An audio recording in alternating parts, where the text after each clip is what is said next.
বিশাল সংখ্যক মানুষের ভালোবাসায় বা সমর্থনে এই সরকারটা ক্ষমতায় আসছিল।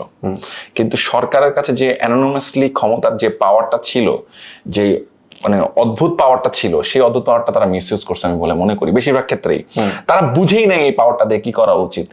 আমি জানি যে আপনারা অনেকেই দোষারোপ করবেন ইউনূস স্যারকে, হ্যাঁ আমি করি না, কারণ উনি রাজনীতিবিদ ছিলেন না কখনোই। জি, কিন্তু উনার আশেপাশের হ্যান্ডস গুলা নিয়ে অনেক প্রশ্ন আমার আছে। আমি কিন্তু উনাকে প্রশ্ন করতেছি না, এটা রিজন আছে, কারণ উনি নিজেও কিন্তু নির্যাতিত ছিলেন, তাই না? উনি তো নির্যাতিত ছিলেন। কিন্তু আপনি এখনকার বর্তমানে যারা গভর্নমেন্টটা চালাইতেছে তাদের কয়টা মানুষ নির্যাতিত ছিলেন?